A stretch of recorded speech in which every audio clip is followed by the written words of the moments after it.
ప్రభునందు మాకు అత్యంత ప్రియులైన దేవుని ప్రజలందరికీ ఈ ఉదయకాల సమయంలో యేసుక్రీస్తు వారి ఉన్నతమైన శ్రేష్టమైన పూజింపదగిన నామం పేరిట శుభాభివందనాలు తెలియజేస్తున్నాం. యెహోవా నాకు వెలుగును, నాకు రక్షణ అయి ఉన్నాడు, నేను ఎవరికి భయపడుదును అని కీర్తనకారుడు 27 కీర్తనలో సెలవిచ్చాడు. ఎవరైతే దేవుణ్ణి రక్షణగా చేసుకుంటారో, ఆయన వెలుగులో నడుస్తున్నారో వారి లోకంలో దేనికి భయపడరు. ప్రస్తుత దినాల్లో చాలామందిని భయము కబళించి ఉంది. భయకంపితమైన వాతావరణంలో చాలామంది బ్రతుకుతున్నారు.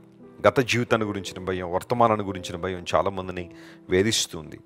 ప్రతిరోజు మాకు వచ్చే ఉత్తరాల్లో చాలా మట్టుకు ఈ భయాన్ని గురించిన ఆ సమస్యనే చాలామంది తెలియజేస్తుంటారు.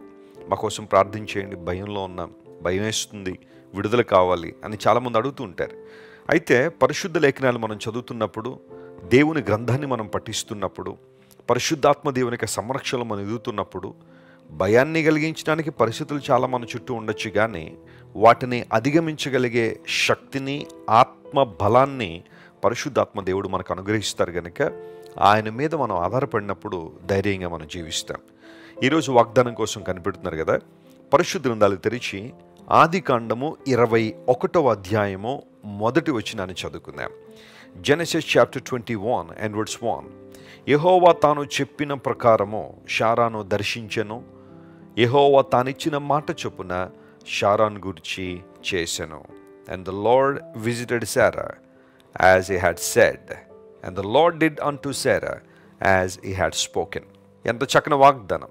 తాను చెప్పిన ప్రకారము షారాను దర్శించెను. The Lord visited అనే మాట అక్కడ మనం చూస్తాం. దేవుడు దర్శించువాడు. మనల్ని దర్శించే దేవుడు ఆయన, వదిలిపెట్టేలేదు. మనల్ని మర్చిపోయేవాడు కాదు ఆయన. మీ బాధలు మీరు పడండి, మీ కష్టాలు మీరు పడండి, మీకు నాకు సంబంధం లేదన్నట్టుగా దేవుడు ఉండేవాడు కాదు. తన ప్రజలను దర్శించడం అంటే దేవునికి చాలా ఇష్టం. తాను చెప్పిన ప్రకారం అబ్రహాము శారాల జీవితం అనేక మందికి స్ఫూర్తిదాయకమే. పాత నిబంధనలో ప్రస్తావించదగిన గొప్ప వ్యక్తుల్లో అబ్రహాము చాలా చాలా ప్రాముఖ్యమైన స్థానాన్ని అలంకరించాడు. అబ్రహాము యొక్క విశ్వాసయాత్రలో శారమ్మ కూడా పాలిభాగస్తురాలై ఉంది. వారిద్దరూ కూడా దేవుని చిత్తాన్ని నెరవేర్చడానికి వారు ప్రయాణం చేశారు. అనేక సందర్భాల్లో వారిద్దరిలో ఉన్న ఐక్యత, ఏక మనస్సు ఈ రోజున ప్రస్తుత తరంలో ఉన్న చాలామందికి మార్గదర్శకంగా ఉంది అనడంలో సందేహం లేదు. దేవుడు అబ్రహామును దర్శించి నిర్ణయ కాలమందు శార కుమారునికి అంటుంది అని దేవుడు వాగ్దానం చేశాడు. ఆ వాగ్దానాన్ని ఖచ్చితంగా దేవుడు నెరవేర్చాడు. దేవుడు తన నిర్ణయ కాలంలో శారాను దర్శించి ఆమె గర్భాన్ని తెరిచి వాగ్దాన పుత్రుడైన ఇస్సాకును దేవుడు వారికి అనుగ్రహించారు. ఈ మాట నాకు చాలా ఇష్టం. దేవుడు శారాను దర్శించాడు. ఈరోజు దేవుని దర్శనం కోసం, ఆయన తాకిడి కోసం, ఆయన మహిమా ప్రభావం కోసం నీవు కూడా ఎదురు చూస్తున్నావా? ప్రార్థన చేస్తున్నావా? దేవా, మునుపెన్నడూ లేని ఉజ్జీవం నాలోని తీసుకురండి ప్రభువా. మునుపెన్నడూ లేని ఆనందం నాకు ఇవ్వండి నాయన. మునుపెన్నడూ లేని ఆసక్తి నాకు దయచేయండి. నీకు మరింత దగ్గరగా రావాలని, నిన్ను గట్టిగా పట్టుకోవాలని, నీ విశ్వాసంలో నేను ఎదగాలని కోరుతున్నానని ఎవరైతే దేవుని వైపు చూస్తున్నారో దేవుడు వారిని దర్శించడానికి ఆయన ఎల్లప్పుడూ సిద్ధ మనసు కలిగిన వాడే. ఈరోజు నిన్ను దర్శించడానికి దేవుడు సిద్ధ మనసు కలిగిన వాడు. నిరాశలో ఉన్నావా? నిస్పృహలో ఉన్నావా? కలవరంలో బహుశా ఇబ్బంది పడుతున్నావా? ఆందోళన నేను బాగా బాధిస్తుందా? ఏం చేయాలో తెలియని పరిస్థితి, ఏం చేయాలన్నా మనసు రావట్లేదండి, మనసులో ఏదో సంఘర్షణ ఉంది, నా జీవితంలో ఎందుకు ఇలా అవుతుందో నాకు తెలియదు, దేవుడు నన్ను దర్శించాలని ఆశపడుతున్నాను అని కనుక నువ్వు కోరుకుంటే నీ దేవుడు నేను దర్శించడానికి ఆయన సిద్ధంగా ఉన్నాడు. ఒక అవసరతలోనో లేదా ఒక లోటులో ఉన్న అబ్రహాము శారాలను దేవుడు దర్శించి తన సంకల్పాన్ని వారి జీవితంలో దేవుడు నెరవేర్చాడు. న్యాయాధిపతుల గ్రంథంలో 13వ అధ్యాయంలో ఒక సంఘటన మనందరికీ తెలిసిందే కదా. మనోహ అనబడే వ్యక్తి దాను వంశస్థుడు. మనోహ అతని భార్య, వారిద్దరూ జీవిస్తూ ఉన్నప్పుడు ఆమె గొడ్రాలై ఉంది, ఆమెకు కాన్పు లేదు. ఆ సందర్భంలో బహుశా వారు ప్రార్థన చేస్తున్న దేవుడు వారిని దర్శించాలని దేవుడు మనోహ భార్యను దర్శించాడు. దేవుని దూత ఆమె కనబడినప్పుడు, లేదా ఒక పురుషుడు అనే మాట అక్కడ రాయబడింది, దైవజనుడు అనే మాట అక్కడ రాయబడింది. ఏదేమైనప్పటికీ దేవుడు తన దర్శనాన్ని ఆమెకి ఇచ్చి, నీవు ఒక కుమారునికి జన్మనిస్తావని, ఆ కుమారుడు ఎలా ఉండాలి, ఏం చేయాలి, ఇలాంటివన్నీ కూడా తెలియజేశాడు.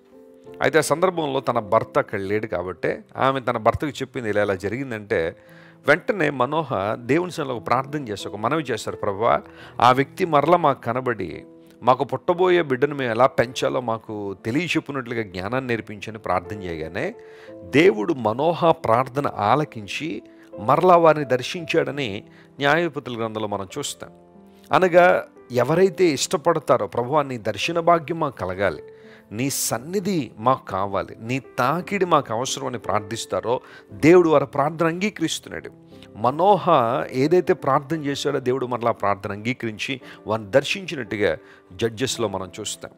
ప్రియులారా, దేవుడు మనల్ని దర్శించువాడు. నయోమి అనబడే ఆమె బెత్లెహేములో కరువు వచ్చిందని చెప్పి మోయాబు వెళ్ళిపోయింది. మోయాబు వెళ్ళి 10 సంవత్సరాలు అక్కడ ఉంది. ఎన్ని విధాలుగా ఒక వ్యక్తి నష్టపోవాలో అన్ని విధాలుగా నష్టపోయింది. భర్త చనిపోయాడు, కొడుకులు చనిపోయారు, కోడండ్రు మాత్రం మిగిలారు. అయితే ఆమె ఒక రోజున బెత్లెహేముకు వచ్చేయాలని నిర్ణయించుకుంది. ఎందుకోసం తెలుసా? ఆమెకు శుభవార్త వినబడింది, తన ప్రజలను దేవుడు దర్శించాడు అని ఆమె విని మరలా బెత్లెహేముకు వచ్చేయాలనుకుంది. అంతవరకు కరువులోనూ ఇబ్బందులోనూ నిస్పృహలున్న తన ప్రజలను దేవుడు దర్శించాడని అయ్యో మీ విన్నప్పుడు తిరిగి రావాలనుకుంది. నిజమే, ఈరోజు బహుశా నీవు ఒక లోటులో ఉన్నావా, ఒక కొరతలో ఉన్నావా, లేదా ఒక కరువులో ఉన్నావా? అదొక సీజన్ మాత్రమే, అది శాశ్వతకాలం ఉండేది కాదు. ఆయనను దర్శించబోతున్నాడు. ఆయనను దర్శించినప్పుడు కరువును సమృద్ధిగా మార్చగలిగిన దేవుడు ఆయన. విస్తారమైన సమృద్ధిని దేవుడు అక్కడ ఇవ్వడం మాత్రమే కాకుండా నయోమితో పాటుగా తన కోడలైన రూతు బెత్లెహేము రావడం, ఆ తర్వాత బోయజును కలవడం, బోయజు రూతును పెండ్లి చేసుకోవడం, ఇవన్నీ మనం చూస్తున్నప్పుడు దైవ ప్రణాళిక ఎంత గొప్పదో ఆలోచన చేయండి. దేవుని బిడ్డలారా, ఇది దేవుడు మిమ్మల్ని దర్శిస్తున్న సమయం.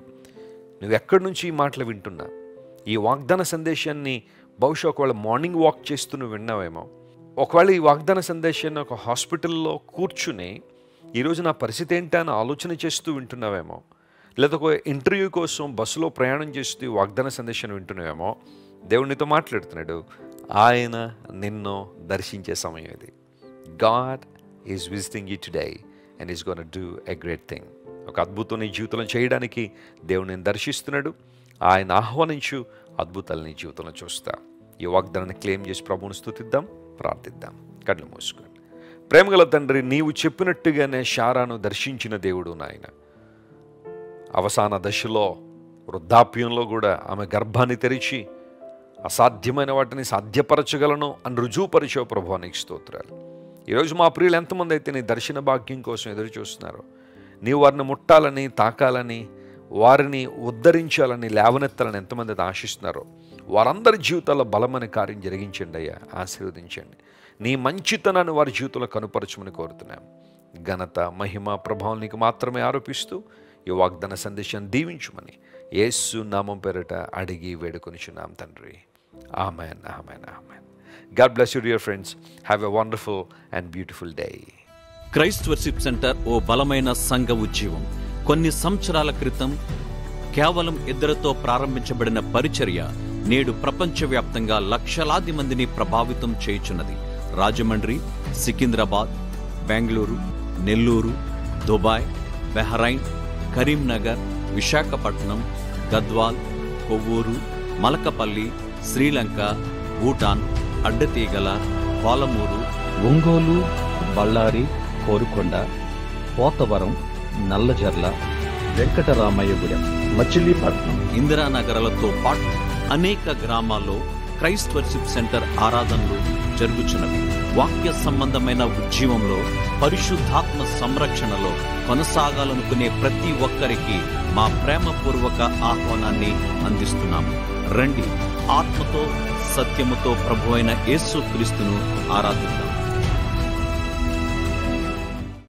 మీరు ఇంతవరకు విన్న దైవ సందేశం మరియు దేవుని సేవకులు చేసిన ప్రార్థన మీకు ఆశీర్వాదకరముగా ఉన్నదని విశ్వసించుచున్నాము. ఈ సందేశాన్ని మీ స్నేహితులకు, బంధువులకు షేర్ చేయండి. మీకు ఏదైనా ప్రార్థన అవసరత ఉన్నచో మా ఫోన్ నంబర్లకు కాల్ చేయండి. దేవుడు మిమ్మల్ని ప్రేరేపిస్తే విశ్వాసంతో సాగుచున్న ఈ పరిచర్యను ప్రోత్సహించండి.